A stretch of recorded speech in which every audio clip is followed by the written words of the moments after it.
Greetings, everyone. Welcome to COS Today. I'm Dale Parrish, along with my co-host, Mr. Ken Kashuba. Hi, Ken. Hi, Dale.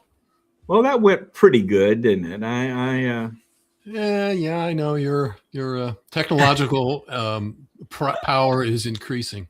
Yeah, we got a new intro that we wanted to try tonight, and we're still working on it. So that was a bit cumbersome, but it served the purpose anyway.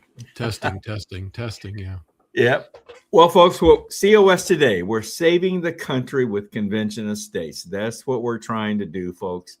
And I hope you enjoy what we're trying to do here for you. First of all, before we get started and bring on and not get our first segment going here, let's bring on our Maringo Mike to give us a little reminder here. The program, please be sure and hit the like and subscribe buttons along with the notifications bell so you'll always know when we go live. We appreciate your support and hope you'll join us on our mission to use the Constitution to save the Constitution. Now, back to the program. Got to use that Constitution. He is. He likes that, doesn't he? Yes. Yeah, he likes to use the Constitution. Yep. Yeah, he's a good guy. Good guy. Yes, sir. That's the new Maringo Mike this year. For those of you that maybe have known him over the years, he's been revamped. So the new Maringo Mike for 2026. All right, let's get right to Ken. Let's get right to our first segment. This is the In Focus segment, where we bring on 2 or 3 guests to join us and just talk about what's caught our interest in the world. And I can't imagine what's going on. You know, there's just not much going on, Ken, in our world today. Do you think so? Yeah, we might have to talk about Valentine's Day or something. I don't know. So yeah, something like that, I would imagine. Okay. Well, let's bring on a few people here. Here's Mr. Larry Hudson. Hi, Larry. Hey, Larry. Dale. Ken, how are you? Good to see you. Larry is a region captain and for COS here in Indiana, and he also does our Meet the Founders series, which we just recorded another episode on Sam Adams, so we'll be playing that later on this month. Okay, and let's bring on Mr. Trouble here, and this is David Punt. David is the state director for Convention of States of Minnesota. And of course, nothing going on in Minnesota. No.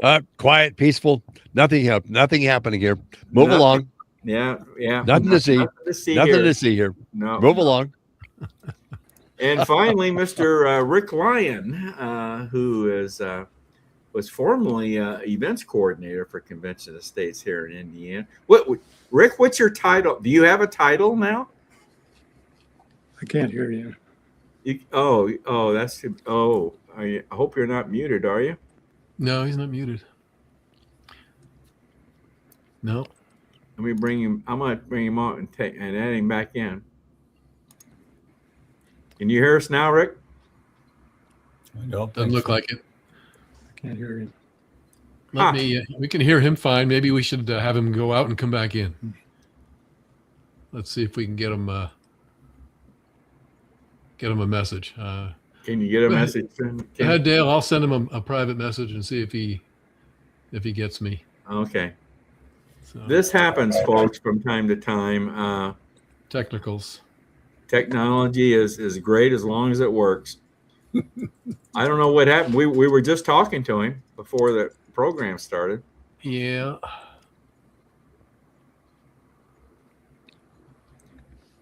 Rick, well, he can't hear us, can he? Okay. No. I just sent a chat. Hopefully he sees it. There he goes. Okay. All right. While we're waiting for, as soon as Rick hopefully comes right back on, I'll bring him up here and we'll make sure we can hear him and everything. But Larry, why don't we let you start things off this evening and tell us what's got your interest? What are you focusing on right now in the world? Well, as I mentioned earlier, we woke up to a lot of action in Iran over the weekend, still going on. And of course, it wasn't too long before I heard Chuck Schumer belly aching that we went off half-cocked. The president doesn't have authorization. It's unconstitutional. And so I thought I would look into the War Powers resolution that came out as a result of really the Vietnam War. And as David mentioned, of course, Nixon vetoed it, and he was overridden. And so I thought I would just take a look at whether we're unconstitutional or not. Okay. According to Article 1, as I understand it, Congress, we all know, has the power to, I think the word is declare war, and the power of the purse to fund war. But Article 2, as I understand it, the president, as commander-in-chief, has the authority to make war, if you will, to direct troops, respond, to immediate threats, make war once engaged or once he needs to engage. So if you look at the War Powers Resolution, I'm no scholar, and I certainly haven't read it all, but two things stood out to me that I would refer our august minority leader to look at. Notification of Congress has to take place within 48 hours of committing troops, wherever they might be. And we did that. The Gang of Eight was notified, I heard, on two different occasions by the Secretary of State. And the Gang of Eight is a standing committee, actually, of assigned elective representatives. You got the majority leader, the minority leader of the House and the Senate. You got some intelligence chairs. There's 8 of them total, and you can't notify 535 members of Congress within 48 hours of anything. So the Gang of Eight has become the traditional way of notifying Congress when hostilities are about to commence or have commenced. And the other thing that I think is in the War Powers Resolution is that the commander-in-chief has 60 to 90 days. I thought it was 60, but I read also it could be up to 90 days, unless Congress grants a formal declaration of war. He has flexibility to work as he needs to as commander-in-chief within those 60 days. The last declaration of war was when, do you think, Dale? The last declaration of war? Did we have the last declaration? I think the actual declaration was World War II. That's correct, 1941. We haven't had one since. So what do we have? We've been at war a lot of times. We've been in a lot of wars, haven't we? So what have we used during all that time? Yeah. AUMFs, okay? Authorizations for the use of military force. I mean, that's how we operate now. And, it's not hard to figure out. We notify the Gang of Eight. There's nothing in the War Powers authorization that limits the president to defensive combat operations. They can be offensive or defensive. So I think he's done everything that he needs to do, and we have to let it play out. If it goes beyond 60 days and the Congress decides they don't want to go any further, they can drop the hammer and quit funding it. It's that simple. Sounds pretty simple. Rick, can you hear us okay now? Yeah, I hear you just fine. Can you hear me all right? Yep, you're fine. You're good. You're good. All right. That sounds to me like, Larry, it sounds to me like he covered all the bases, but I don't know. What do you think they're going to try and do? They're going to try and overrule him or I don't think there's anything they can do. They can yell and scream, but there's nothing they can do. We've done this a half a dozen times. I mean, I'll go find them. Let me see if I can find them here. I've written them down someplace. There's a long list of presidents that have acted. Yeah, I'm sure that's what you're looking up, right, Larry? Just the amount of presidents that have done the same thing, really. Yeah. I'm trying to think of the number of engagements we've had, but the Gulf War, we've been through this a number of times with this. Well, what are they going to vote on? I understand that they're talking about a vote coming up. What are they going to vote? What are they going to vote on? Do you know? I think they're going to vote on a war powers resolution. And I mean, it's perfunctive. I don't think it's going to prove anything one way or the other. So it'll probably take 6 months. I'm sorry. And it'll probably take 6 months. Yeah.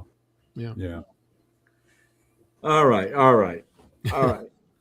Rick, did you want to say something? Yeah, I just wanted to add a little bit of a comment there. It may get to our concept of term limits and stuff like that. Larry's talking about, notifying 500 and whatever congressmen, but I don't think you can trust notifying 500 people with things like this. There's members in Congress that would run to the press or leak it or whatever, and that would be bad in a situation like this. So I don't think even this one was leaked.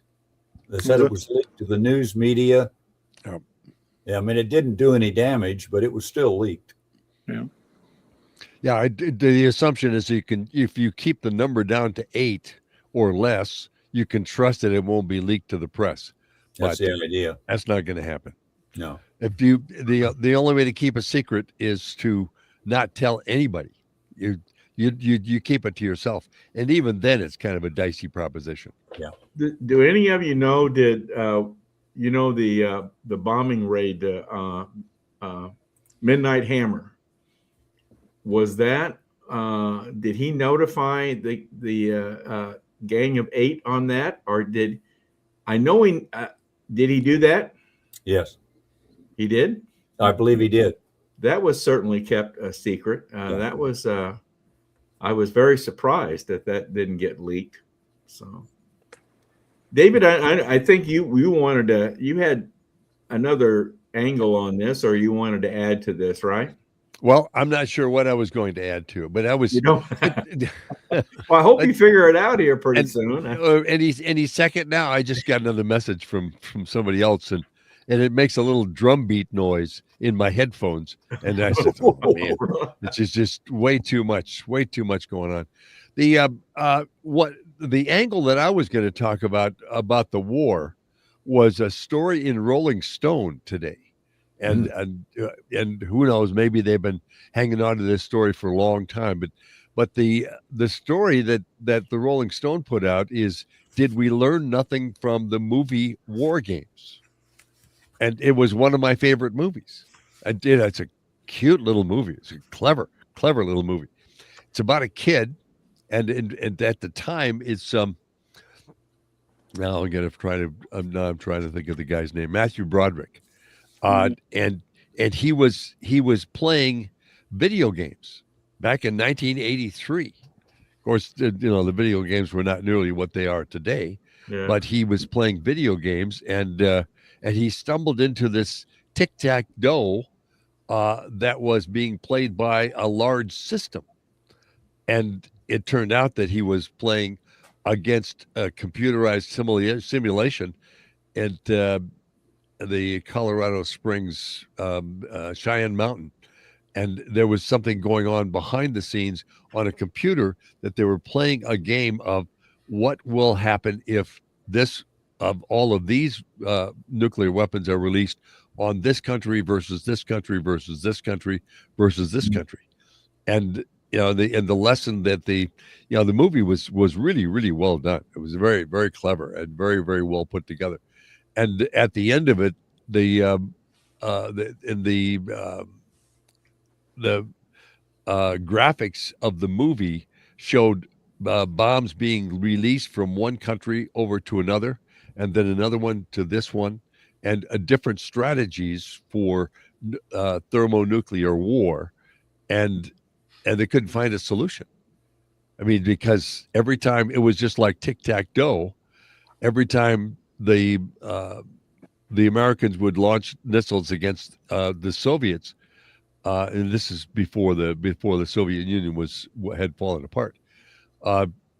There would be another element that would jump into it, and then it would explode over here and explode over there, and then the final result was that the kid is playing this computer game against this large mainframe computer, and at the end of it, the computer stops and says, "There is no solution.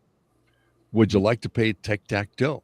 and it was, like I said, it's a cute little movie. It's called War Games. It was 1983, and just it was a fun little movie to watch. And now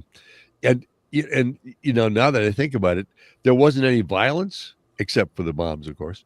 But you didn't see the bombs. You didn't see them exploding on the property. You saw them in graphics, Right. and there was no language.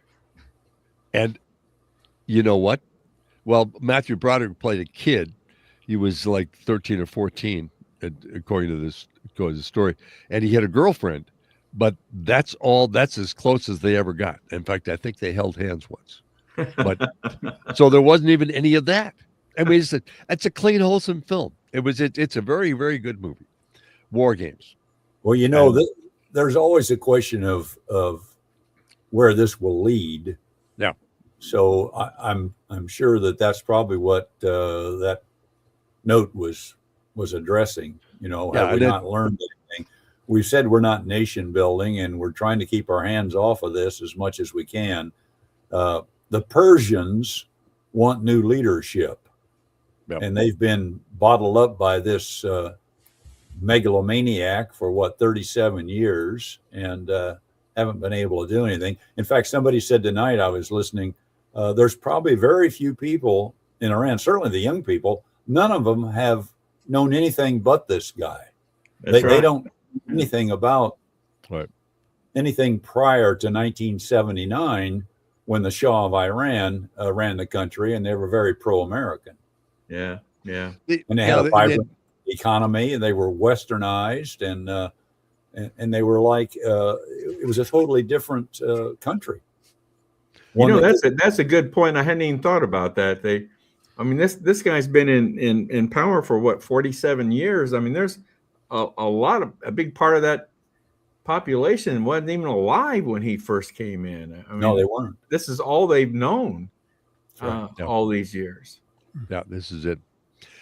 One more thing about the Rolling Stone article too is that the Rolling Stone is not a friend of Trump's, and I think they've been hanging on to this article for a long time, or a couple of weeks anyway, and waiting for the next time that Trump pulled the trigger on something.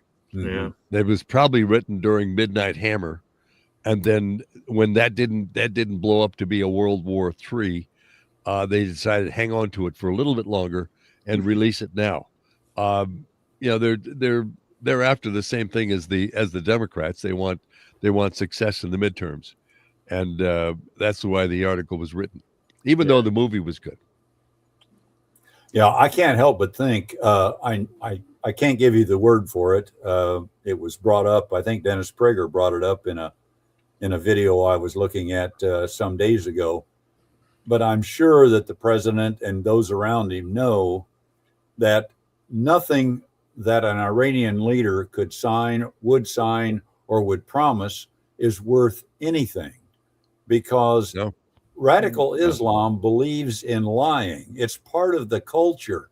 You say what you have to say to put people off guard, to get what you want, to stall for time, to do whatever they've been doing for the last 20 years. And you can't believe them. So there's no way that this was going to be reconciled. It was impossible for them to agree. And even if they said they did agree to do this or to do that, it was a lie. They weren't going to do it. That term you're looking for, Larry, is taqiyya. Taqiyya. And it says it's permissible by the Quran to lie whenever you want to, as long whatever as you want to. Whatever you want. I mean, as long as your goals align with the Quran. So how do you deal with a government that's run by people that have that mentality? Yeah. I can lie whenever I want to. I mean, we live in a world where you have to trust, where honesty is a requirement. How else do we have agreements with any other nation if we can't trust what they say? Yeah. Mhm. Yeah. Right. So there's no way we could deal with this country other than to destroy it. Or this- Unfortunately, some of that Quran, I think, is slipping into some of our politics. However, some Oh, of it our is. I politicians, was I going to think, are say, reading. I was going to say some of that goes on here. Yeah, I think they've been reading the Quran themselves. So yeah. Yeah. Well, you could argue that, true. Hmm. Yeah. Larry, I think the big way that the way you deal with people like that or countries like that is this peace through strength. And you have to make them know that, you know, And you that's can what do we're whatever you doing right want, now. but there's a line you can't cross. If you do, it's not going They've to turn out crossed well. it. And You know, it was mentioned, the word constitution was mentioned earlier. Iran, if I understand this right, Iran does have a constitution. Mhm. And of course it was set up by the regime. And if I understand what little I've heard, there's a procedures in this constitution of how to backfill and how to put people in power should the top people die or move on or whatever. So I'm going to find it. I find it very interesting how are we going? How are these people that are protesting and rising up? How are they going to deal with the Constitution that exists in Iran? And are we going to honor their Constitution? I don't know. I don't know how that's going to work out. how many developed countries can you think of that have elections or don't have elections for 37 or 40 years, have the same government and the same individual at the top of that government? I can think of maybe two and a third one in the making. That would be Iran, North Korea, and possibly now China. Everybody else, leadership turns over every 4 to 8 years. In any developing country, you don't have one person in charge for 50 years. And Yeah. Russia. You could Oh, throw and Russia in that Russia in and that category, so there's possibly 3, possibly 4 right? And Cuba. that are. Yeah, I don't know what Cuba's doing, but you're right. Cuba, Their leaders stick around until they die. Yeah, Cuba, that's another interesting side, kind of a side thing here as to what's happening in Cuba. yeah. Very, very interesting. Oh, I want to get Rick in here because I know Rick's got a different angle on this. Rick, go ahead. Well, I'd like to touch on two things here. One, I'd like to talk just a little bit about a couple things from the State of the Union thing, and then I'll touch on some of the war thing here, if you don't mind. But would you rather I talk about the war thing first, or? Yeah, do the war thing first. All right. Well, what I wanted to touch on there was just we have some very dear friends that live in Israel, and so I just want to kind of give a perspective of from their point of view on this situation here. But in what was it, October 6th thing happened, and that was a very bad thing. But people in Israel live under this fear of war or being attacked or rockets. They were getting rocket attacks every day, even though it wasn't an official war going on. They were getting rockets thrown at them, all the time. And it's actually in their building code that their houses have to have a safe room. So we'd be on like Zoom meeting with our friends, and they'd say, "Oh, we got to go. We got to get in the safe room." And I was in a Zoom meeting with a friend yesterday, and he said, they have an app on their phone that says, take cover. So it went off. And so he said, I got to go. I got to get to the safe room. But they live just a little bit south of Haifa. So, they've seen this. They've lived through that 2 years of war, not knowing if they were going to be alive the next day. And then, the fighting kind of ended. And there was some relief there. But still, they knew there was this threat out there all the time. And then for the past several weeks, especially after we started hearing rumblings of the buildup of the United States was going to go into Iran and all that. So they've been talking about this for the past few weeks with us about what's going on. And, he kind of joked and said that half the American fleet of F-22s were in his backyard. But, they have an apartment that they rent out, and it was rented out by Israeli soldiers and things like that. So, but they've been watching this for the past few weeks and, not knowing what was going to happen.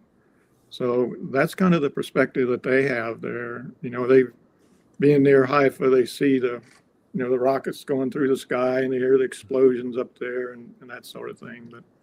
But, they're doing okay now. And they're, they went from being not so supportive of President Trump, but probably from his first term, I guess.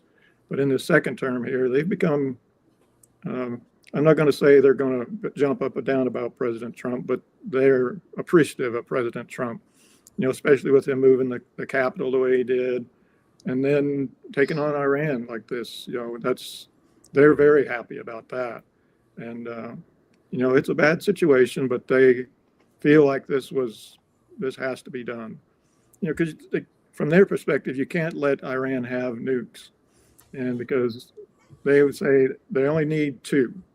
If Iran got 2 nukes, they could fulfill their proposal to wipe Israel off the map.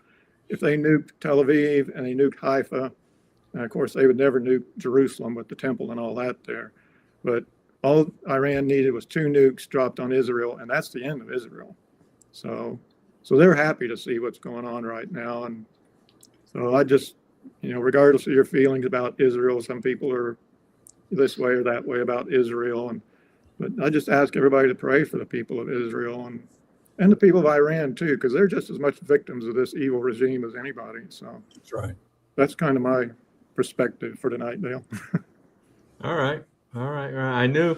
I think didn't we try to bring your friends on as a guest sometime, and they said they preferred not to do that. I think didn't we reach out to them, Rick? Yeah, he was going to come on and talk about some AI stuff and that sort of thing, and Yeah. we just couldn't quite make it work together. So, they're from the Eastern time zone. They're 7 hours ahead of time. So, right now is the time is 7 here, so it's like 2 or 3 in the morning for them right now. So Oh, okay. the time difference makes things like that difficult.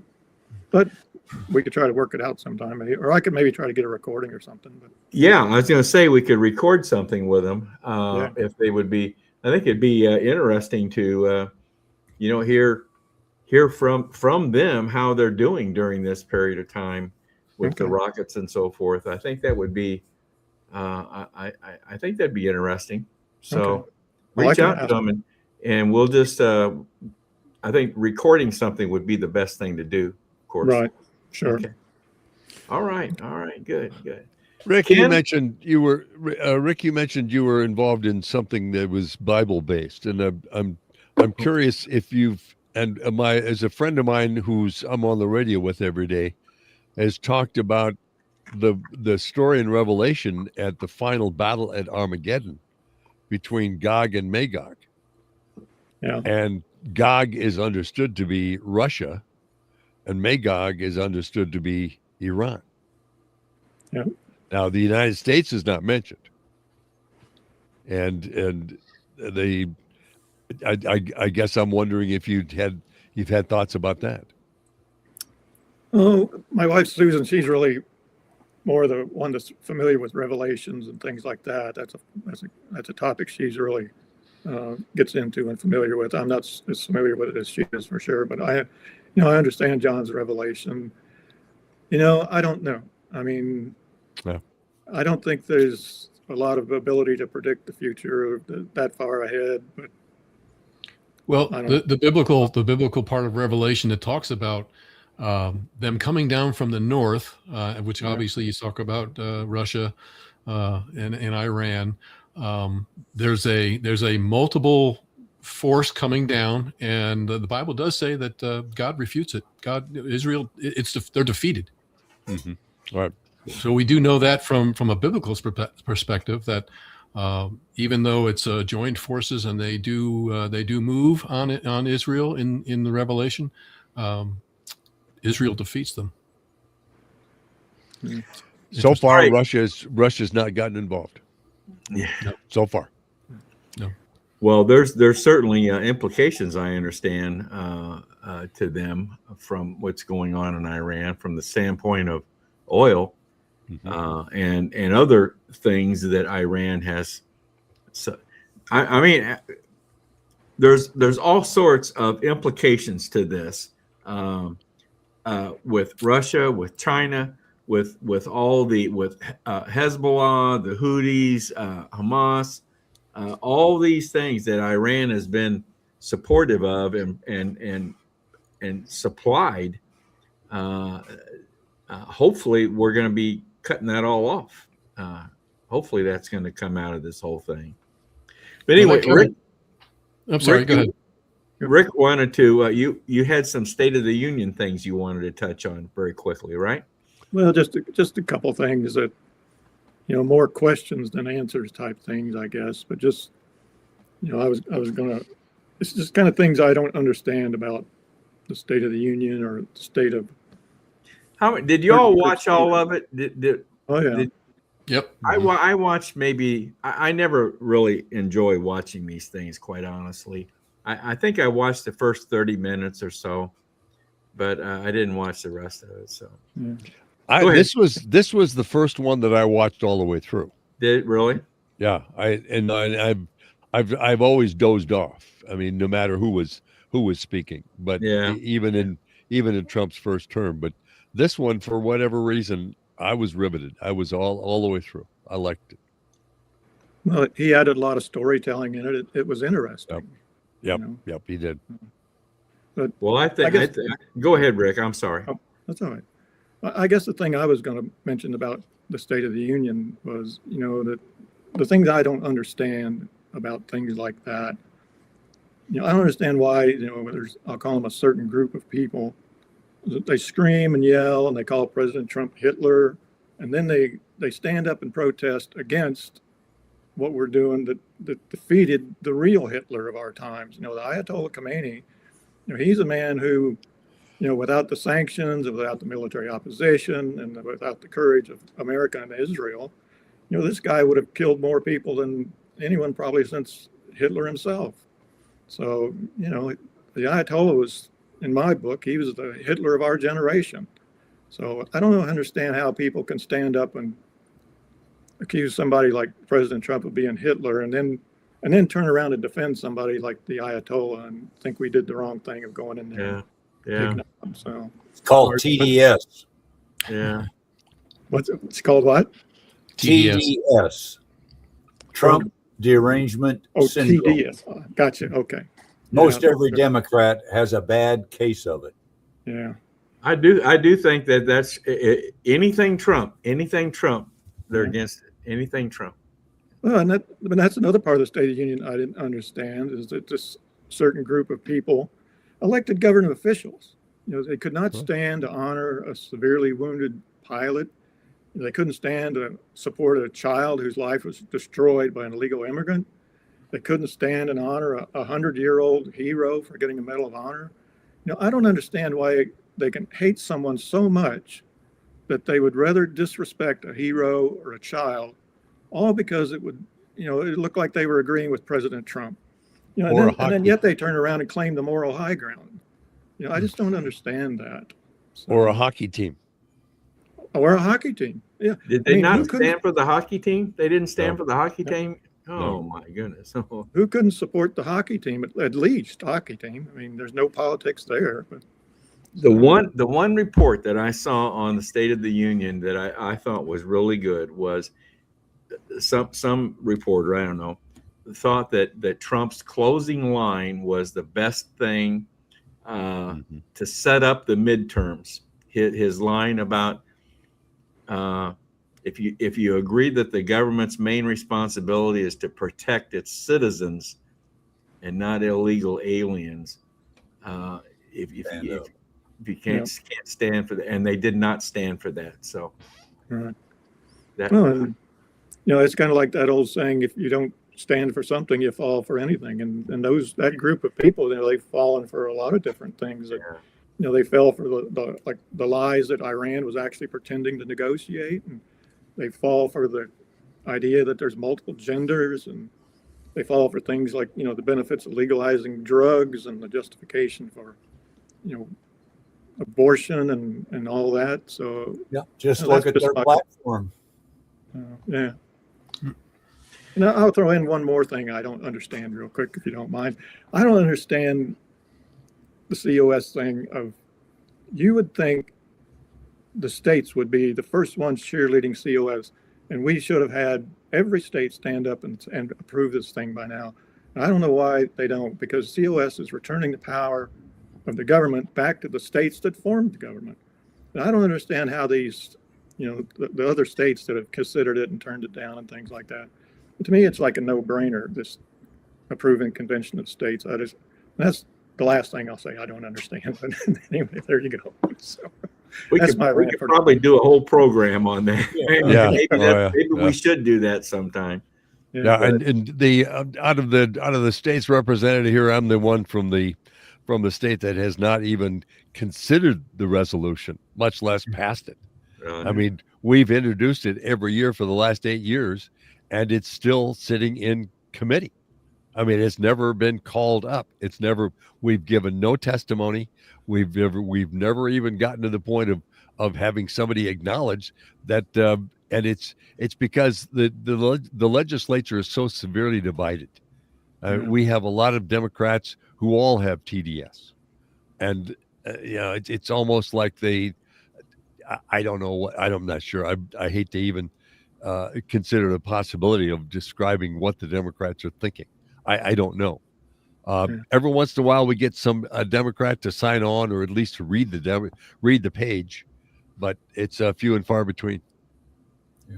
Well, see, David, that's why you're getting the big bucks. You got to take care of that. Right. Now as That's right. state director. I held out for the biggest offer they could get. That's right. Did you get the company car? I've always asked, did you get the company car? Or? Don't you guys all get one? I had to get mine back when I resigned as state director. So. Yeah, mine was a burned out Tesla. I don't know about everybody. It's scratches on the side.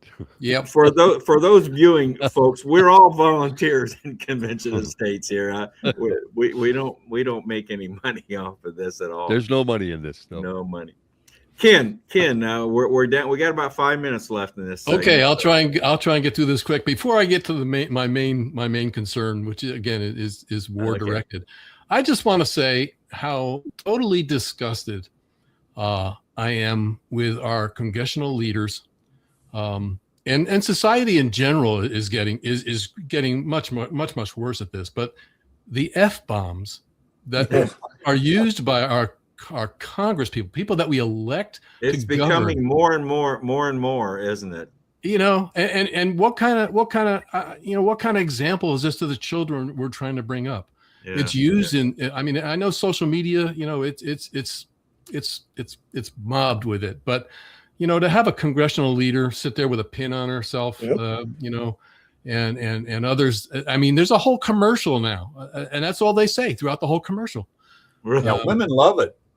Yeah, I guess it's. I guess they're asserting their feminism and their power, but to me, we're really the moral demise in this country is become so evident. Anyway, I could go on that, and that was not my main topic. I just thought I'd throw it in for the heck of it. That's probably going to get us pulled off of YouTube. But go ahead. Yeah, I will.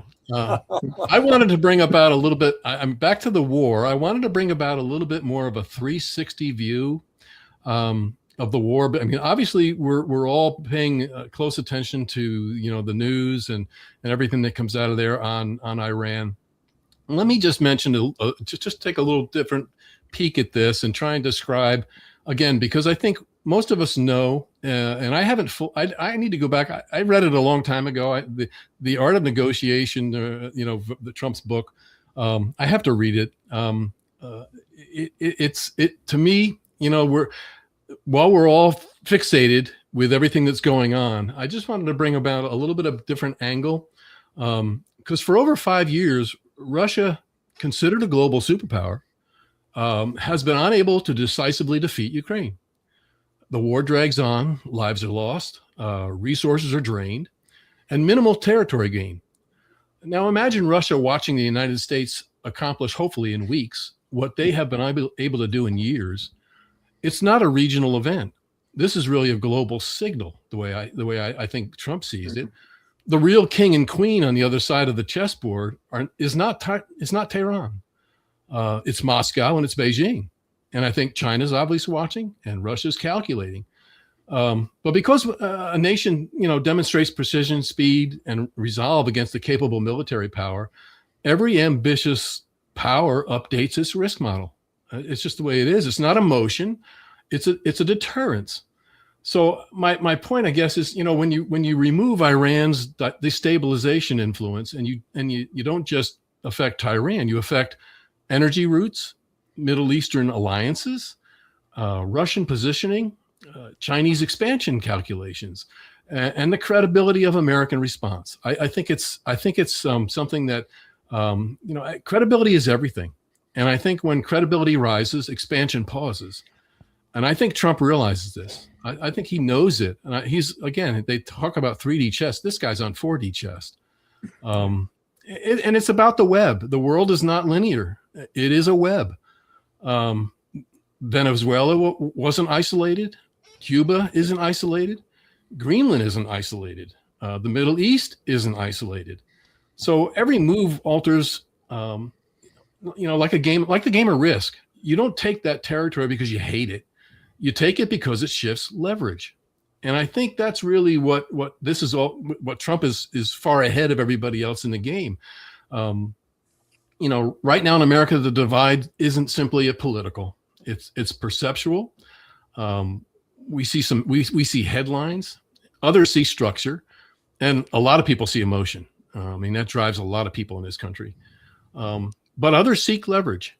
And I think that's the difference, the difference that determines whether events feel chaotic or inevitable. So I really think this is just, in his mind, I think this is just part one of the overall plan. Mm-hmm. And when it comes down to it, this really is about leverage.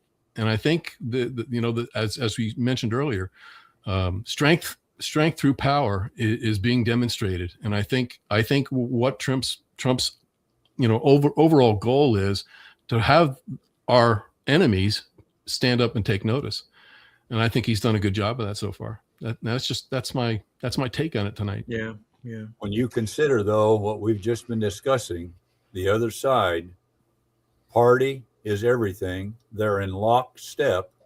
And if we don't take care of these midterms, it could all go away overnight. That's true. Yep. True. That's true. I think the shame is that a lot of Americans just don't see those other problems that are all the problems and the consequences that sit behind that. If we just go on like we've had the last 40 years, Obama did it, Bush did it. You go back to the line of presidents, nothing has worked. Nothing has worked. So you got to give this guy credit for having the kahunas to get out there and do it. Yeah. All right, we're down to just a few minutes left in this segment. I just want to throw out one more topic here. This topic of tariffs has caught my attention, and I'm researching this a bit, and I'm learning a lot more about tariffs. As a matter of fact, on March 16th, we're going to roll out our first COS Perspective segment.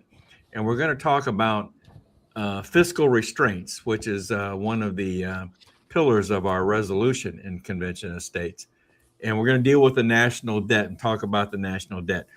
The reason I mention that is I'm going to talk about on that segment on the March 16th. I'm going to talk about tariffs and and of course the recent Supreme Court decision on tariffs got my interest going again on this. I'm coming to the conclusion here that this tariff program, you got to understand the full program. There's a lot more to it than just what tariff I charge them and what tariff they charge me. There's a lot more to this whole program.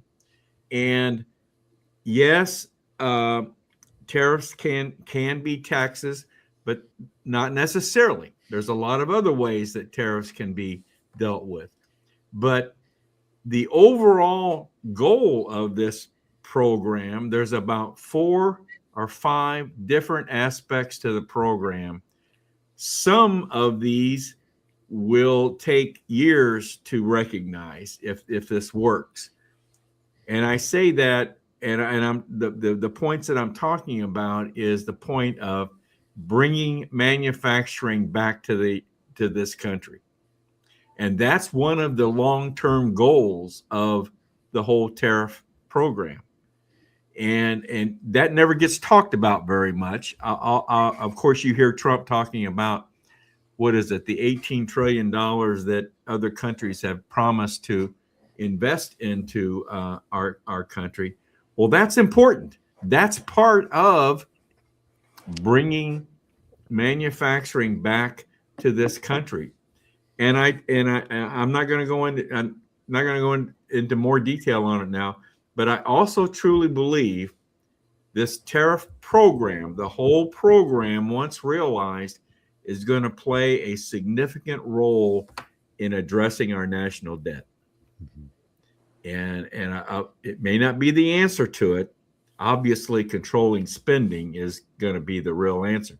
But I believe it's going to play a major role in controlling our national debt and getting control of that, because we're headed for a breaking point. We're going to talk about that on March 16th too. We're headed to a breaking point financially in this country, and it's not too far away, quite honestly. You know, the interest on our debt is already exceeds, I think, what we spend on Medicare. I believe it is. Mm-hmm. And it's already ranked second or third highest expense in our country, in our budget, and we're not too many years away from it becoming the largest expense, and that'll be the breaking point. Anyway, that's all I wanted to say about that. But I believe the tariff. I think there's much more to this tariff program than what people realize. The first thing they latch on to is tariff, taxes, prices, and there's a lot more to it than that. So, well, Dale, if my memory serves, the colonies, that's what they relied on, duties. Mm-hmm. Before they didn't have an income tax. That's right. how we got along. Right. Yeah, and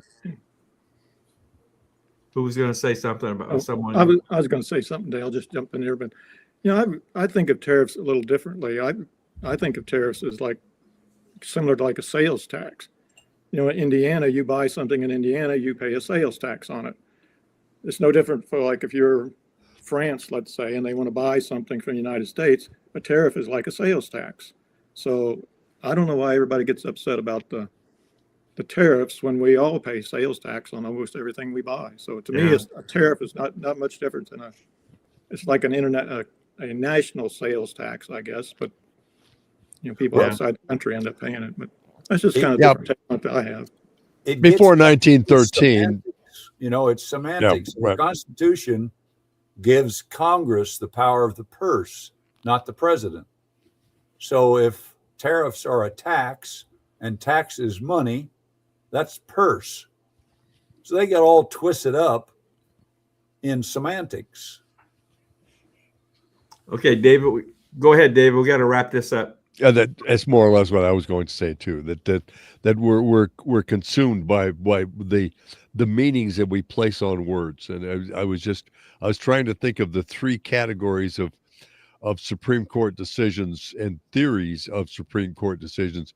One of them concentrates on the meanings of words, and that's the one that Larry is talking about too. Okay. All right, guys. We've gone beyond our time on this segment. Thank you very, very much. Been interesting again. I really enjoy this segment because we get into some interesting conversations. So, Rick, David, Larry, thank you very much, guys. Thanks for having me. David and Larry, don't go away because you're going to be coming back for some presentations. So, Rick, you're off. You're done. All right. All right. Thanks, guys. See y'all. Bye-bye. See you, Rick. All right, Ken. That was interesting. That was interesting. Yeah, it went long as usual, and there were a number of comments I just couldn't get to tonight because we just really?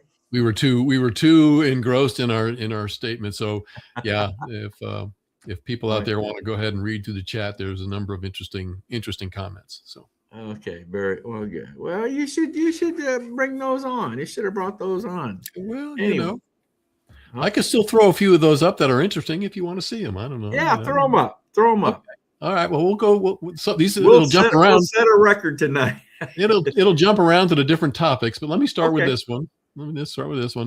David Nally says Trump says we will be able to stop paying income taxes if the long-term plan is implemented without Democratic interference. That's why we have to win the midterms. So that's right. That's I've heard that said. Yeah. It kind of goes into what Larry was talking about. Our early founders there, our early people that's how they work things. Let me jump around here. I got another one here. Here's one I got a couple from Susan, Rick's wife. Obviously, she was paying attention and watching to make sure Rick did a good job tonight. But she says Putin publicly admitted he would never have invaded Ukraine if Trump had been in office. Think of all the people who have died because of a stolen election in 2020. Yeah. Interesting comment there. Let me see. I got just a couple more here. We'll go ahead and throw up. Let's see. Going back to the Rick's one comment on the State of the Union. Again, Susan says they didn't even stand when they were asked if they supported American citizens over illegal aliens. I mean, that was a telltale right there. They don't even support Americans. That's right. That's right. So anyway, let me see. There might be one more. Here's an interesting one that goes back to Iran. It says, it sounds like the Crown Prince is ready to assist them with a temporary government if they can safely bring him back to Iran. He has a plan for a temporary government until elections can be held. Now, that's interesting. I haven't heard much about the Crown Prince being ushered back into Iran. But see, what confuses me is the Constitution, the Iran Constitution. Yeah. They might have to rewrite that. Yeah. How do you reconcile that? Anyway. Yep. All right. Again, before we got David coming back on here very shortly to give us a presentation on sanctuary cities. But I want to play a little video that John Ackerman sent us. He's kind of gets on his soapbox here. I'm not going to play that soapbox intro. We'll just bring John straight on here and listen to John. Okay. Yep. But John brings up a good topic here. I think it's worth hearing. John Ackerman for Convention of States. I want to talk to you for a moment about commitment. The patriots who won the Revolutionary War 250 years ago were committed. Once upon a time, I heard somebody say, it's not a commitment if you can take it back. Let that sink in. Mm-hmm. It's not a commitment if you can take it back. The patriots were committed.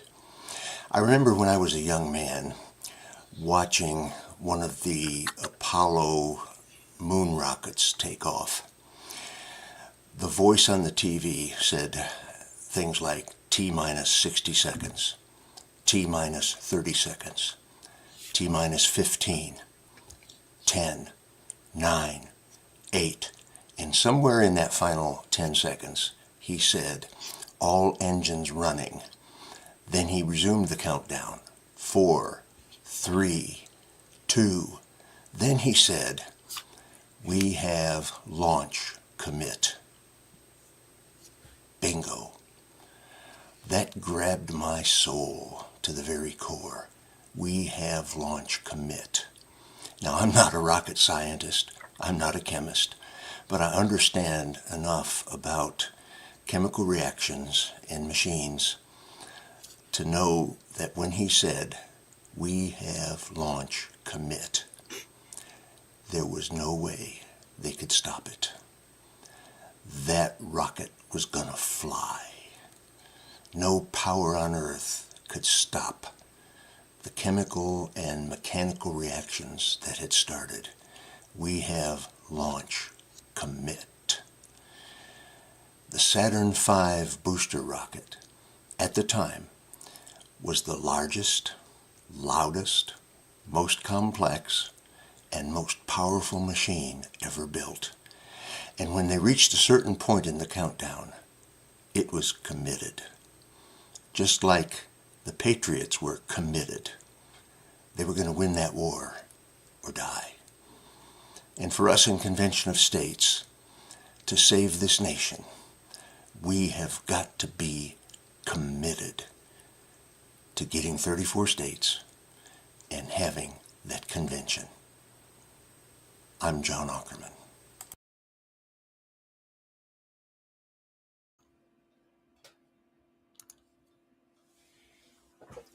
Pretty good, huh? Pretty good.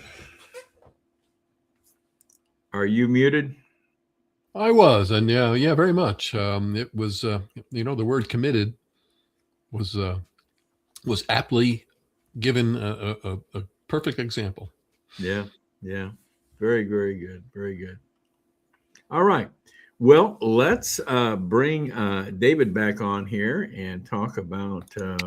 David.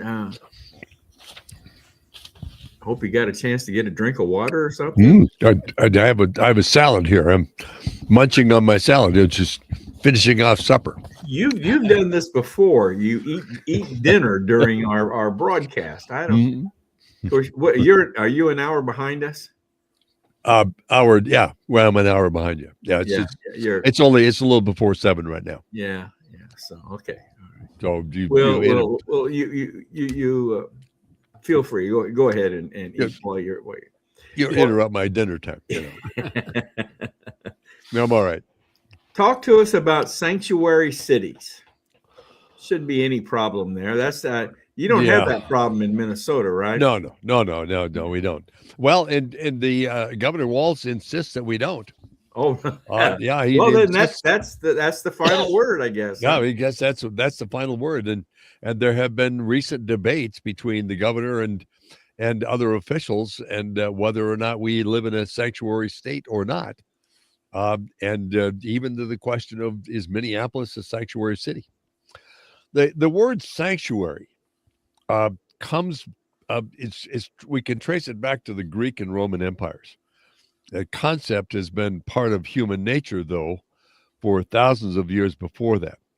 The idea that persecuted persons should be given a place of refuge is an ancient, perhaps even primordial, deriving itself from basic features of human altruism. Studying the concept across many cultures and times, anthropologists have found sanctuary to be a highly universal notion, one which appears in almost all major religious traditions and in a variety of divine geographies. Cities of refuge are described by the book of Numbers and Deuteronomy in the Old Testament, as well as the Bedouin idea of Nazala, or the taking of refuge, indicate a strong tradition of sanctuary in the Middle East and Northern Africa. In the Americas, many native tribes shared similar practices, particularly in the face of invading European powers. Despite tensions between individual tribal groups, many tribes still offered and received sanctuary between themselves, taking in those who had fled their tribal lands or feared persecution by the French or the Spanish or the English or the Dutch or whatever European group was coming in next. A sacred place, like a church, in which fugitives formerly were immune to arrest, which was recognized by English law from the 4th to the 17th century. And the practice of churches offering sanctuary is still observed in the modern era. It no longer has any legal effect and is respected solely for the sake of tradition. Immunity to arrest afforded by a sovereign authority is a subject that comes up in the United Nations. And they've expanded the definition of political to include race, nationality, religion, political opinions, and membership or participation in a particular social group or social activities. So the madness is even going further than we expected. People seeking political sanctuary typically do so by asking a sovereign authority for asylum. The 1980s saw a massive resurgence of cases as part of the U.S. Central American sanctuary movement. This resurgence was part of a broader anti-war movement right after Vietnam that emerged to protest U.S. foreign policy in Central America. The movement grew out of the sanctuary practices of political and religious organizations in both the United States and Central America. It was initially sparked by immigrant rights organizations in well-established Central American communities. Those organizations first opposed U.S. foreign policy in Central America, then shifted towards aiding an ever-increasing number of Central American refugees. Working in tandem, immigrant rights organizations and churches created many new organizations that provided housing and legal services for newly arrived immigrants. These organizations also then advocated for creation of sanctuary spaces for those fleeing war and oppression in their home countries.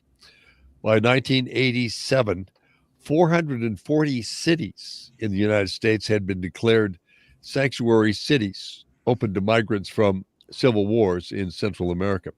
There is no legal definition of a sanctuary city or a sanctuary state, or even in current law, a sanctuary location. And what constitutes a sanctuary jurisdiction. Some of your observers have used different methodologies to identify states or municipalities as sanctuary jurisdictions.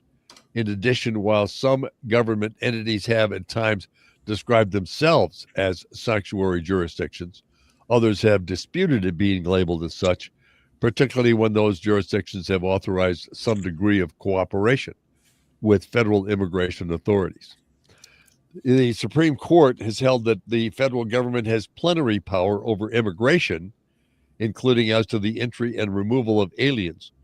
Pursuant to that power, Congress has enacted a comprehensive set of rules, largely codified in the Immigration and Nationality Act, that govern the admission and removal of aliens, along with condition for aliens' continued presence within the United States. The Supremacy Clause of the U.S. Constitution, federal law preempts conflicting state or local measures, rendering them unenforceable.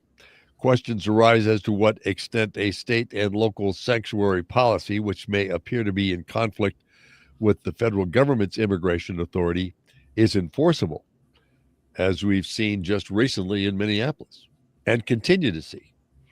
When a state passes a law or policy that attempts to regulate immigration, either directly or indirectly, the Supreme Court has generally held that under the Supremacy Clause, federal law will typically preempt the state law or policy. On the other hand, the court has recognized that not every state measure which in any way deals with aliens is a regulation of immigration and thus per se preempted. The Congress has options and has taken options over the years, over the course of the years, and tried to address sanctuary jurisdiction laws and policies, but never successfully. Several bills introduced in the House and Senate by the 119th Congress would seek to deter sanctuary policies, including by limiting jurisdictions' ability to receive federal funds. And none of these bills have passed. No Bailout for Sanctuary Cities Act, the HELD Act, Stop Dangerous Sanctuary Cities Act, no DOT funds for sanctuary cities, and all of them have been frustrated. There's something called the Uplift Act, and I didn't write down what uplift means. Would, among other things, amend and expand the existing federal detainer statute and bar restrictions on state and local law enforcement officers' abilities to share information about aliens who are suspected of criminal activity, even criminal activity, with federal immigration officials. Still, other bills would alter sanctuary jurisdictions' eligibility for federal benefits and services. And then the final 2025 Act, Save SBA from Sanctuary Cities, was passed by the House, but never made it out of the Senate.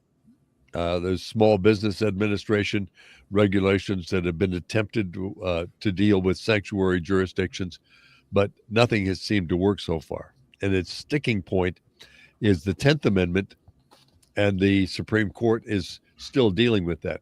Now, in Minnesota, excuse me, in Minnesota last year, there was a bill before the state House and Senate that would have made the entire state a sanctuary state.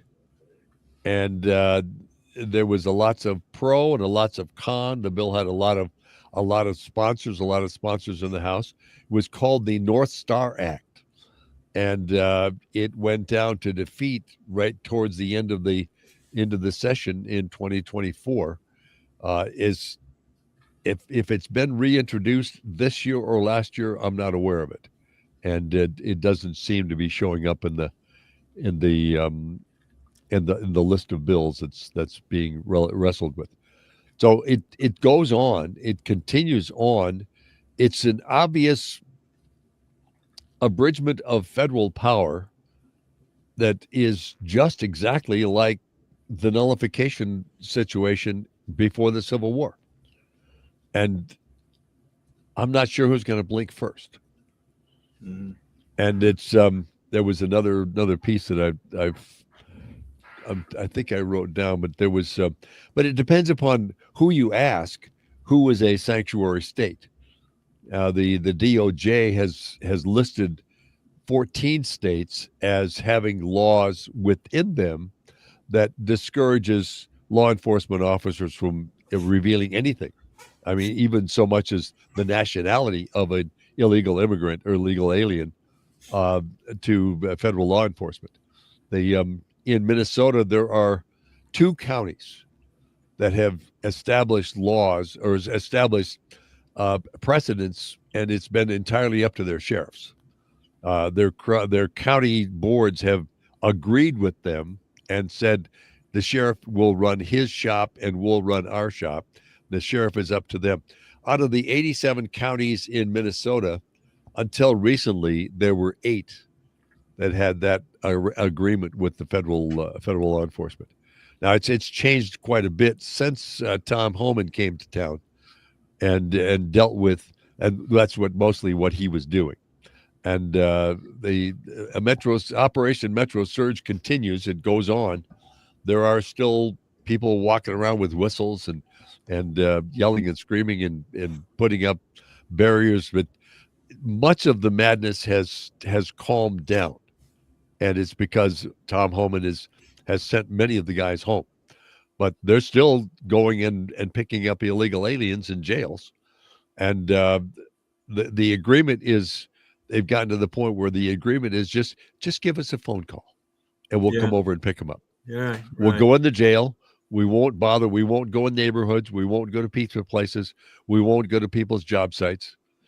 The part of the pushback, I read an article in one of the local papers the other day or day before yesterday, maybe over the weekend, is that it was some guy that was complaining that housing, building houses has suffered and has dropped by 30 or 40% because they can't find what they never said, but they alluded that it was immigrant populations that were willing to do the hard work of construction, pounding on 2x4s and putting up shingles on the top of roofs.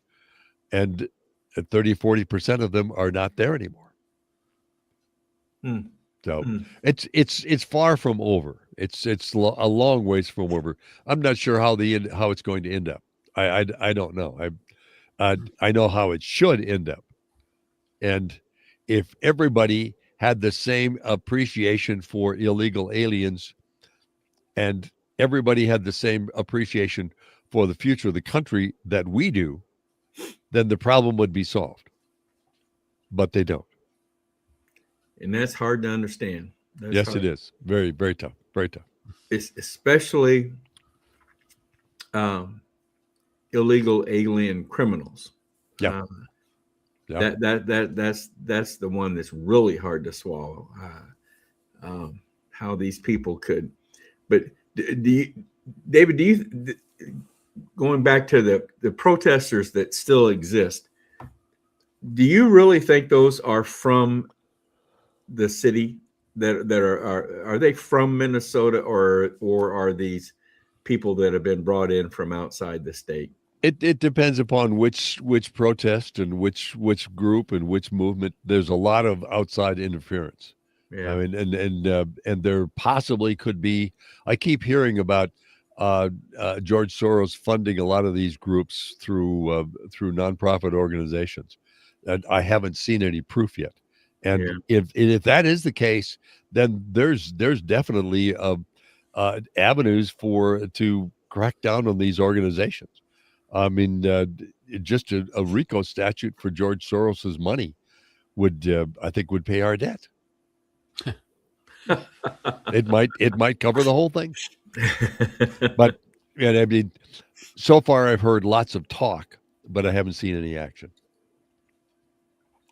There was David, from what I understand, obviously outside of Minnesota and that surrounding central Minnesota area, I understand that a large part of Minnesota is conservative and people that think a little bit more like we do. Yeah. Is there any pushback from these people from these different counties? I mean, it just seems like they're silent, or they've been silenced by Minnesota, by Minneapolis. Yeah, a big part of that is the Democrat Party, the DFL party. And a DFL stands for Democrat Farmer Labor, and it was a coalition back in the 40s of a combination of three political parties that they brought together: farmers and workers and then hardcore Democrats, and they've been dominant for 50, 60, 70 years. It was just a massive. It's every once in a while we get a Republican governor, but it doesn't happen that often. Right now, at the moment, the House in the state is tied 67 each. I mean, 67 Democrats, 67 Republicans, and they came to an agreement last year.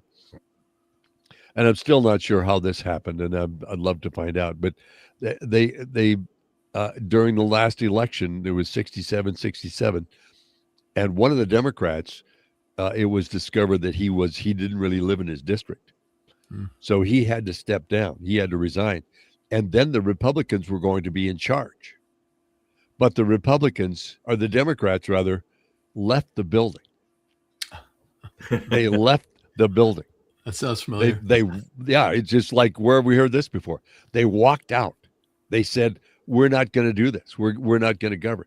And the only way to get them back was the Republicans had to agree to something called something sharing, job sharing, or And so every committee has a Republican chair and a Democrat chair, and they alter back and forth. Who runs the meeting today versus tomorrow versus the next day. I mean, it's nuts. It's just crazy. It's just craziness. That happened a while back in Indiana. The Democrats all packed up and went to a hotel in Illinois, if you might remember. I remember that. Yep. I think Pritzker was the one who paid the bill on that one too. Yeah, and it happened last year in Texas. Yeah. It was just to not get a quorum so that they would not be able to do business. Yeah, but and the Democrat Party has been so dominant. I remember when I ran for office in 2008, and I would walk around and talk to people, and people would say, "Well, I won't be voting for you because I'm a Democrat." And I said, "Really? You mean you don't feel any of the conservative principles that I'm just talking about?" So, no, I like your ideas, but Grandpa was a Democrat and Dad was a Democrat, so I'm a Democrat. Man, it's just like, how do you deal with it? You don't. I don't know. I don't know. So Yeah, you're right. There's three pockets of Democrats in the state: Minneapolis, St. Paul, and Duluth. And Duluth kind of swings back and forth, but most of the time it's Democrat dominant. But that's half the state, population-wise. The other half of the state is solid red. I mean, it's out here in the counties. What Governor Walz calls rocks and cows country. That's that. It's there's lots and lots and lots of conservatives, lots and lots of Democrats, lots and lots of. So, am I correct in saying that Congress could end sanctuary cities and sanctuary states if it wanted to? Am I right? I don't know. I mean, first of all, you'd have to define it. You'd have to decide what was a sanctuary state or a sanctuary city, and there's close. I think somebody could come close to it, and I think the avenue that most of the bills have taken is that sanctuary, somebody who is identified as a sanctuary city or state, won't get federal funds. I mean, much like Trump is doing now, and the Medicaid money that J.D. Vance announced last week, and Trump said, yeah, they're not going to get it, is not really about sanctuary cities. It's about fraud. Yeah. So, and okay, it's a very thorny issue that's not gonna go away anytime soon. And like I told you, I had a discussion with a guy in church of all places about the War Powers Act. And if these people drink Kool-Aid out of the same spigot constantly all the time, that's all they know. Wow. Well, something's got to be done. Of course, you have states where you don't see any problems like this. I mean, it's because there's cooperation between the state and federal officials. I mean, that's really if everybody cooperated, there wouldn't be any issue here. But anyway. Yeah, the part of it that drives me crazy is that there's no state that has immigration policy.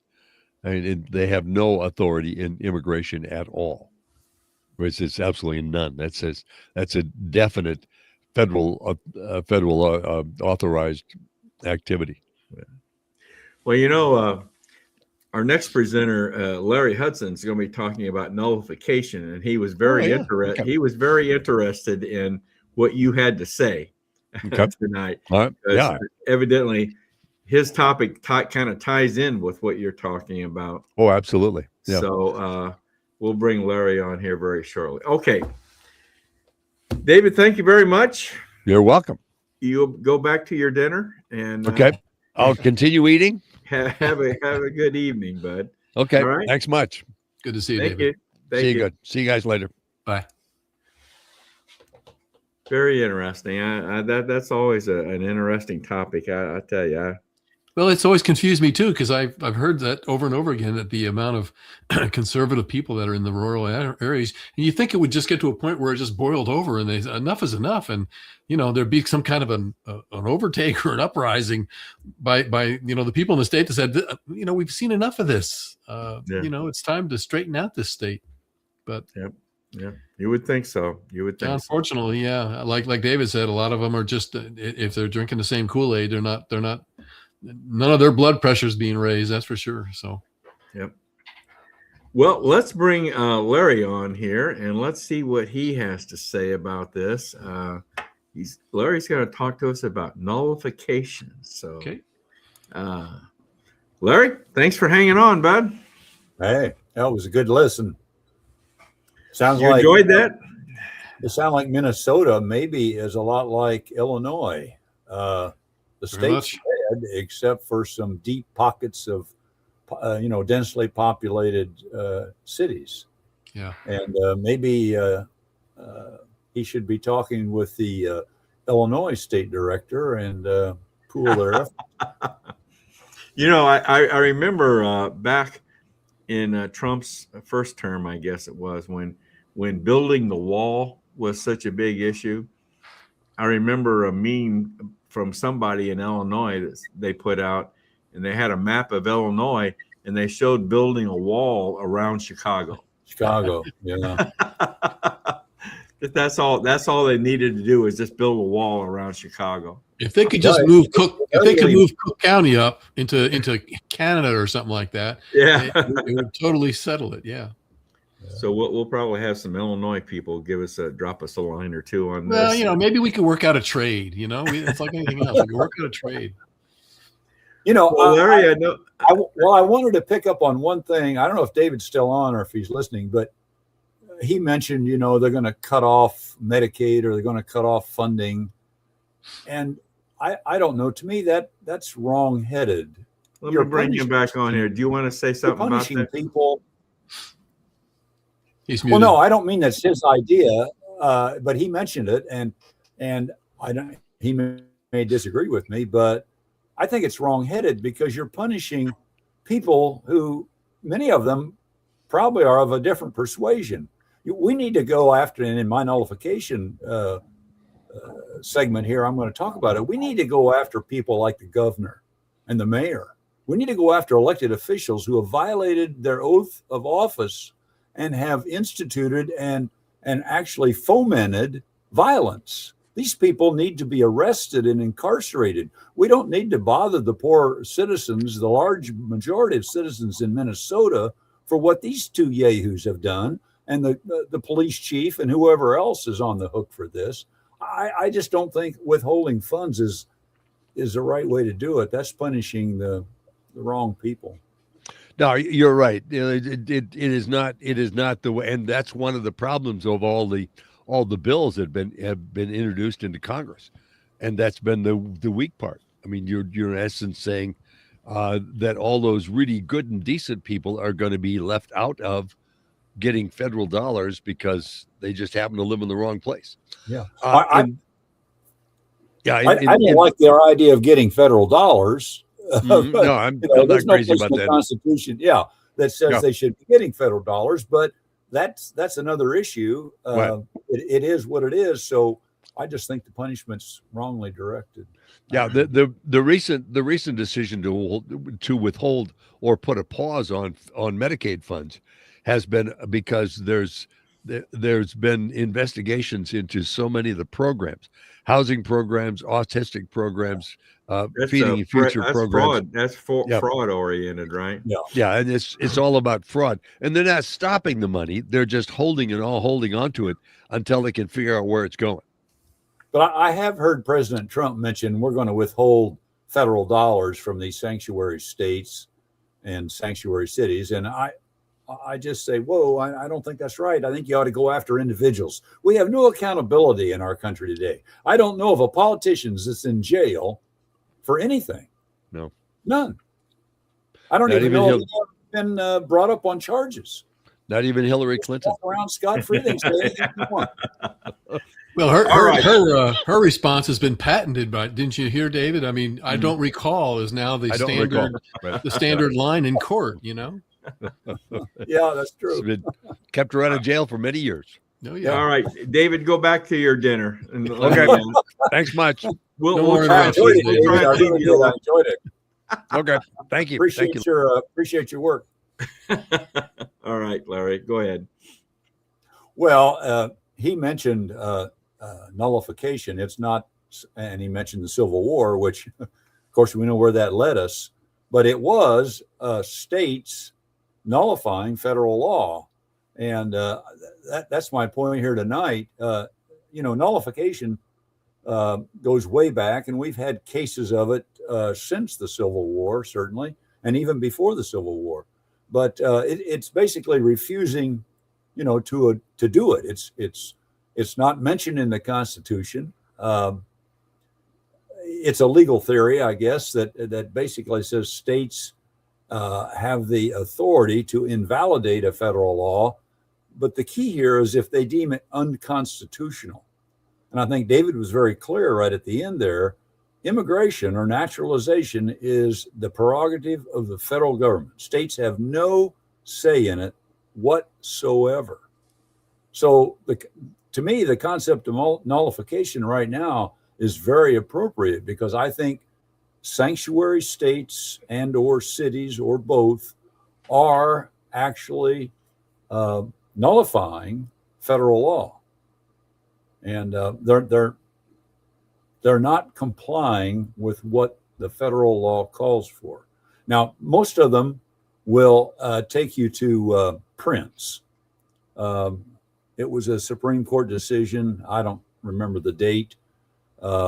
Back during, I think during Clinton administration, or might have been even, no, it was probably President Reagan's administration, because it had to do with the Brady Gun Bill Act, the Brady Bill.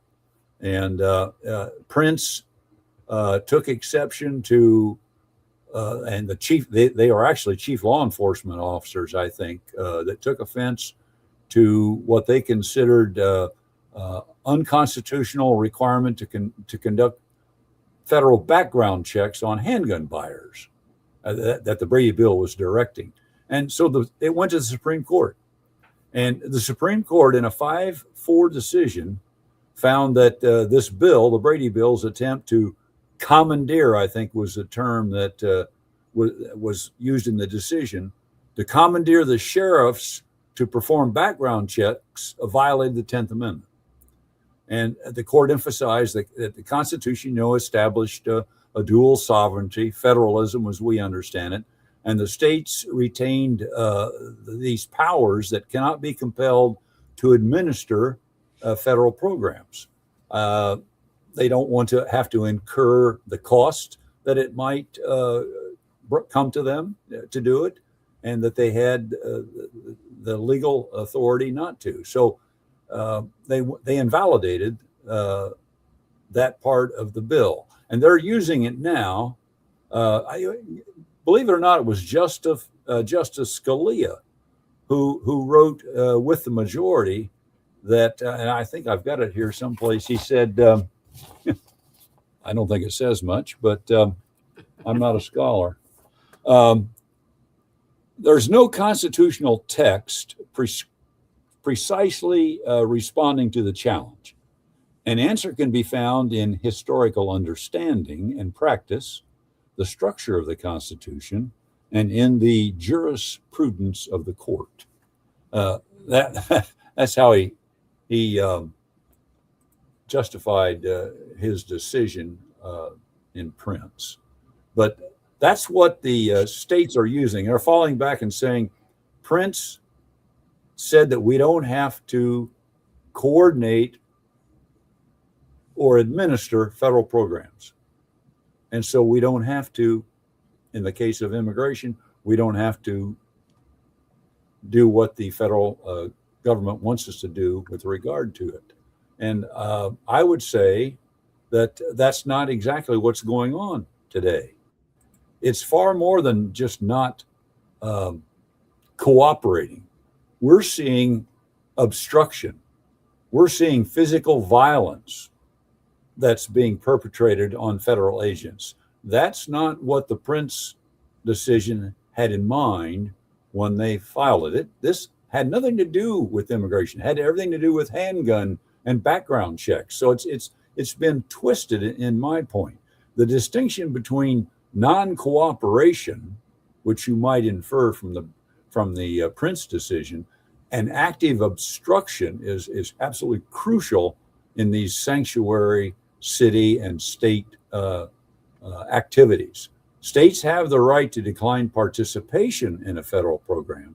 They do not have the authority to prevent federal agencies from enforcing federal law within their boundaries. When they obstruct, in my view, or prohibit law enforcement, say from notifying federal authorities about release of individuals in jail, for example, it crosses the line from non-cooperation to active interference.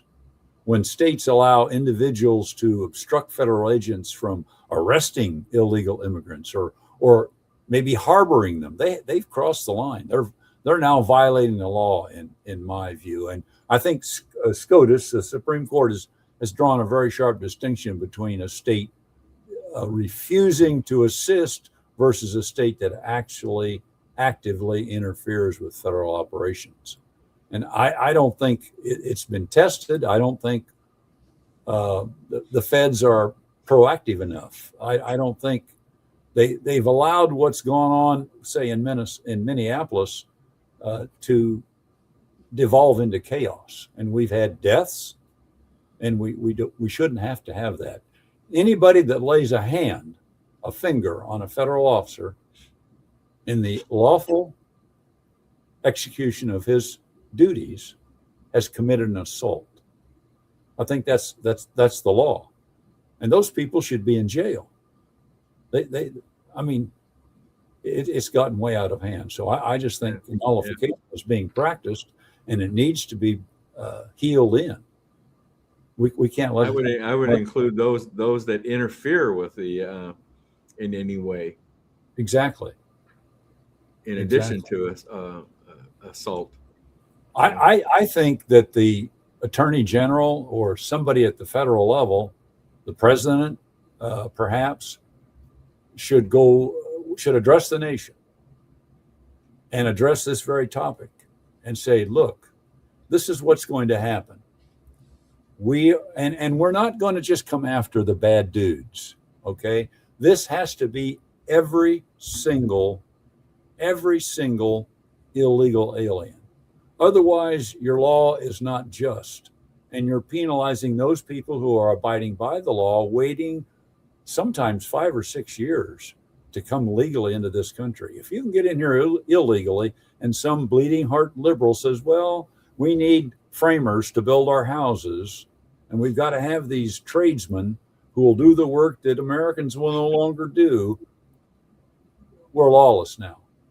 We're not doing what we should do. Yeah. I think he's got to come on and make an announcement to the nation that we're not going to abide by this anymore.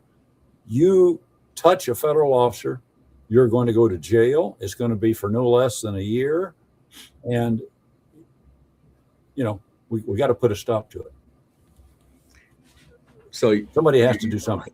You're basically saying this is to allow this to happen is nullification. That falls. It is. I think states are nullifying federal law right now using Prince, which is a far distance from what we're talking about in the case of immigration, and it's just been twisted, and we're letting them get away with it. The feds are letting them get away with it. Holman went into Minneapolis, said he cooled things down. Yeah, he's going after are the bad people. They were also going in and getting people who were here illegally. Some have been here illegally for 10, 15 years. When you this is all just been focused on the criminals, on the bad ones. And why are we paying to send them back to Venezuela or Chile or wherever? Just put them on the other side of the border in Mexico where they belong. Should not go to any expense to do this. Mexico is the one that let them in here. Didn't do anything about it. Let them deal with them. We shouldn't be flying them back to their home base. Yeah. Just put them on the other side of the border. That's where they broke in. So that's where we put them. Hard nosed guy, I'll tell you. Hard nosed. I have a friend who's went to the Philippines to study. I wound up finding a young lady there. They married, and he wanted to bring her back to the United States, introduce to his family, have a wedding here as well as a wedding there. He couldn't bring his wife into this country. He still can't bring his wife into this country. I told his parents, I said, just tell him to take her to Mexico, come across the border illegally. They'll give her a phone. You'll get a hotel room in some city of your choice. That's the way to get into this. I thought if through marriage she would become legal then to come in. I didn't understand it, but something about they can't prove that he has to prove that he will take her back, and he has to have a job there. He's a student, so he can't guarantee that she won't stay. And I'm thinking, well, it's his wife. Well, shouldn't she be entitled to stay if he comes back to the United States? Yeah. What's he going to have to do? Leave his wife in the Philippines? It didn't make sense. All right. All It right. didn't. Okay. Larry, thank you very much, bud. You bet. Been interesting as usual. Thank you very much, Larry. Thank you.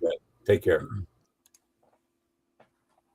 Well, there's been some interesting presentations. Are we getting any comments or questions on those? Or Yeah, we had a few. This goes back to David being on. Susan says there isn't such a need for homes without the illegal aliens creating the increased demand. Rent prices are already being lowered with some of the pressure off, which benefits normal working families. That's pretty much common sense. yeah, And then she goes on to say a little bit here, cut off the assistance and see how many leave off their own accord. So there's a couple things I think that certainly ring true as far as the compassion side of things that has been enacted on people that are here illegally and not committing crimes. And Larry made a good point. It is a crime. It is a crime. We have to, first of all, address that. It is a crime because it's a crime against all the people that are in line doing it correctly. Some of them spending thousands of dollars and years to get there. And it goes back to the old principle of coming over here with something to benefit our country. That word benefit is on it. That impetus is on them bringing something that is going to benefit our country. I dare say that if we held up everybody that's illegal and doesn't have a criminal record to ask them what benefit they're bringing, we might be able to siphon off a few more people. Those that can't speak English and are driving semi trucks and killing people in Indiana are a couple people I think of right off the bat. there you go. There you go. Okay. All right. Don't get me started, Dale. Don't get me started. Yeah, we won't get you started. All right. Well, listen, I'm going to shift gears here a little bit here. Coming up March 16th, I mentioned this earlier. We're going to roll out a new segment. It's called the COS Perspective. And we're going to be talking about today's issues, strictly from the COS perspective. And I want to play again here a little video that I put together some time ago on just what the COS perspective is and what's involved in the COS perspective. Once again, it's basically two parts. Number one is the resolution that we are striving to get 34 states to pass. The resolution sets the agenda for the convention, and there's three pillars to that resolution that we'll go into in this video. And then also the second part then is the core values of our organization as Convention of States. So two parts: the resolution, pillars within that resolution, and the core values of our organization. So let me play this. It's a video PowerPoint that I put together some time ago. So I want to try I do this because we on COS today, we try to address most of the things we talk about from the COS perspective. So that's what we're trying to do. So let me just play this real quickly here for us. My goal here today is to explain to you just what we mean by the COS perspective. The COS perspective is comprised of two parts. The first part has to do with the pillars of our resolution. There are three pillars. The first one is to impose fiscal restraints on the federal government. That means to control spending through constitutional amendments. The second pillar is to limit the power and jurisdiction of the federal government. In other words, to restore states' rights. And the third pillar of our resolution has to do with term limits. Now, that's imposing term limits on Congress as well as other federal officials. So those are the three pillars of the resolution, and that's the first part of the COS perspective. The second part of the COS perspective deals with our core values of Convention of States. The first one being to preserve the constitutional originalism. In other words, follow the Constitution based on its original meaning. Number two, to foster responsible self-governance. This means to take responsibility and get involved in your local community and government. Third is to cultivate servant leaders. Promote leaders to serve the people, not to serve themselves. And next, be kind. In other words, be civil and respectful in all of our interactions. Next, produce meaningful results. And that's impactful, real results, not just symbolic actions. And finally is to revere Judeo-Christian values and understand the role that fundamental values play in our American heritage. So that's the other part of the COS perspective. Finally, our mission here on COS today then is to address today's issues from the Convention of States perspective. Thank you. Have a good day.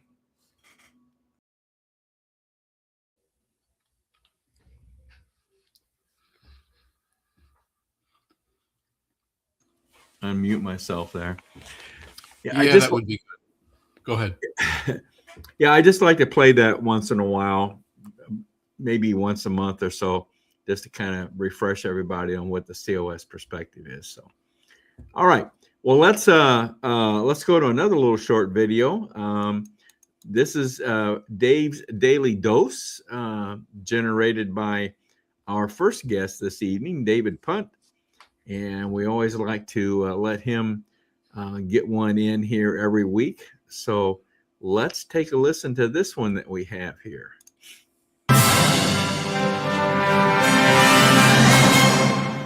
CBS reported recently that Donnie J was probably right. The homicide rate did drop to the lowest it's been since 1900. They tried to word it a little differently so as not to give President Trump all the credit. Their story quoted a January study by the nonpartisan think tank Council on Criminal Justice that the homicide rate will drop to about 4 bodies per 100,000, which they said with great trepidation and hesitancy, and I imagine a slight quiver in Norah O'Donnell's voice, that this would be the lowest recorded in law enforcement or public health data dating back to 1900. Whew, got that out. This is Dave's Daily Dose on BrokenRoadRadio.com. I'm David Allen Punt.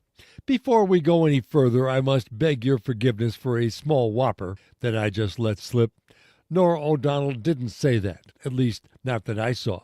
And I haven't seen her for a while since she moved on from the evening news gig. I thought she was going to co-host the CBS morning gig with Oprah's friend Gail, but she was only on that one day this week. Maybe that's the deal. She keeps her $8 million contract as long as she does one morning a week with Gail and the boys. The nonpartisan think tank said they didn't know why the sudden lack of desire to kill our fellow man and woman occurred, but researchers suggested changes in criminal justice policy and practice, shifts in people's routine activity and social behavior, economic conditions, technology use, and local violence prevention efforts. Neither closing the border nor midnight basketball were mentioned specifically.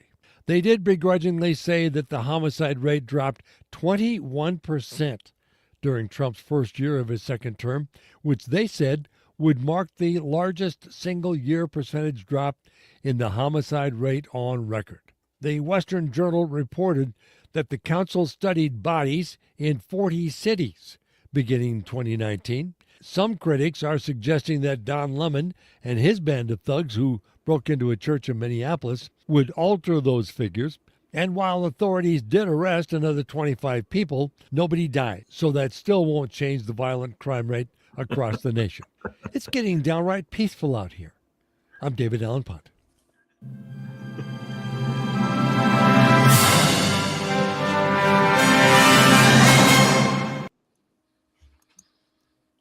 Downright peaceful. I love that one. Midnight basketball. Does that still exist? Yeah, it's somewhere in the country. I don't know. Not under. I think what was that? Was that a? That was an Obama thing, wasn't it? I think so. I think That was so. an Obama thing. You know, I'm gonna. I don't normally do this, but David is still in the lobby. I'm gonna bring him on. I want to know if midnight basketball still exists, and he's gonna have to answer. And this is the gentleman that just did that video. So, David, I'm trying to remember when midnight basketball became a thing. I think it was Clinton. Oh, I was thinking about Clinton, but I thought it was Obama. Yeah, I think it was Clinton or Obama. I think it was Obama, because Obama was the basketball player. He liked to play. He put a basketball court in the White House or something like that. I don't know. Yeah, there was a basketball court put in by Obama. Yeah. It was during the 1990s, and so that would have made it Clinton.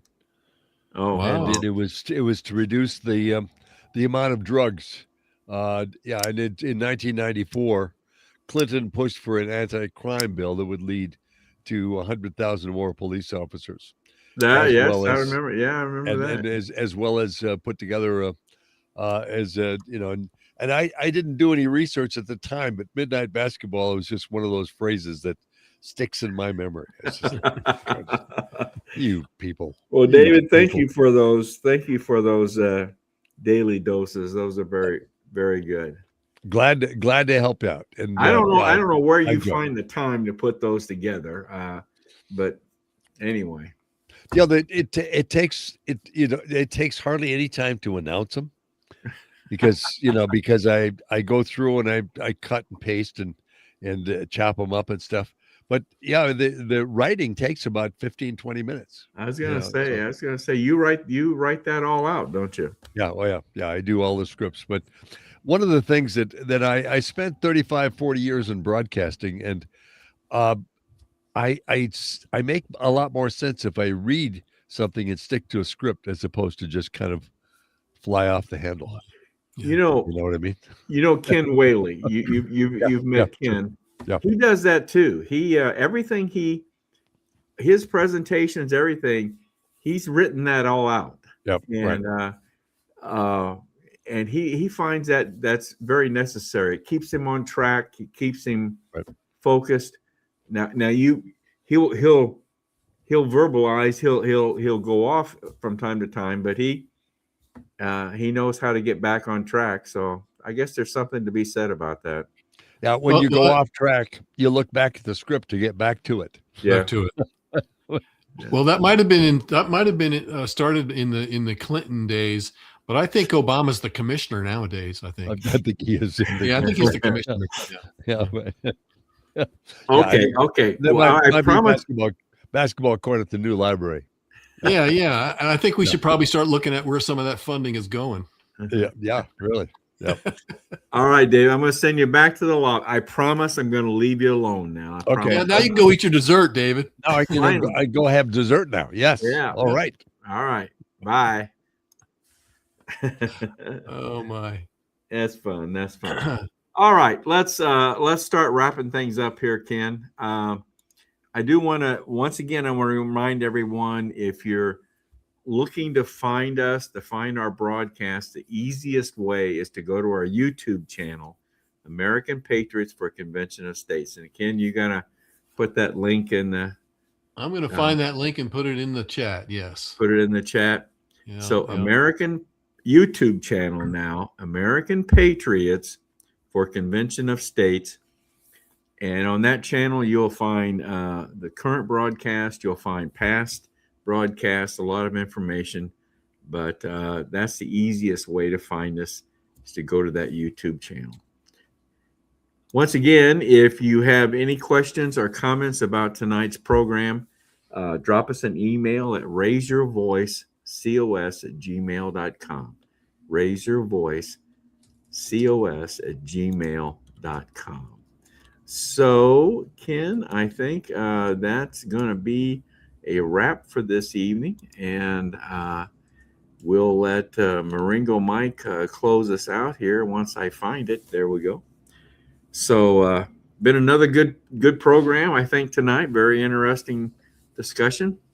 I'd say we covered quite a bit in our time here. Yeah. So hopefully we'll be back to do it again next week. Yeah, and who knows what'll be in the news by this time next week? So maybe more of the same. I don't know. Who knows? Are there any comments or questions from viewers that we haven't addressed? Haven't addressed. I'll go ahead and post another one by Susan. She's very active tonight and usually is. So Susan says Obama just hired a team of criminal attorneys. So I think that has some implications based on who might next be showing up at Congress to testify. Could be. Yeah, could be. So are they going to, maybe Susan's got an opinion on this. Are they going to depose Trump in these Epstein files? I don't think so. I don't think so. Susan can chime in. I don't think so. There's already been too many Democrats that have turned around. Even Bill Clinton, who said, "I don't know of anything the guy did wrong." I mean, he kicked him out at the right time. I heard. I don't. How are you going to depose him when you have a couple of very prominent Democrats saying the guys did nothing wrong? Well, because they're going to take the opportunity to embarrass him. Well, they're going to try. Yeah. Try to implicate him in some way or another. Yeah, I'd like to implicate the guy with a cane at this point. I'm a little tired of his antics too. Okay. All right. Well, let's let Marengo Mike close us out here, Ken. Thank you very much. And Susan says, I don't think so. Okay. All right. Well, I hope not, but it just. Well, you know what? The guy, if they do, he'll make it entertaining and he'll make them look like fools. So it's up to them. Yeah. That could be dangerous, though, for him to do that. It could be dangerous. You don't think he's lived in dangerous times for the last 8-10 years? That's true. That's true. Yeah. You think that the Democrats would learn their lessons? I mean, just leave the guy alone. All right, Ken. Thanks. Good night, everyone. Thank you for tuning in. Good night. Marengo Mike here with a reminder of the importance of this year as we continue to grow the grassroots army of volunteers and the mission of using the Constitution to fix the ills of our government. Use the QR code if you haven't signed the petition and consider using your talents to become an active volunteer. Thank you and God bless.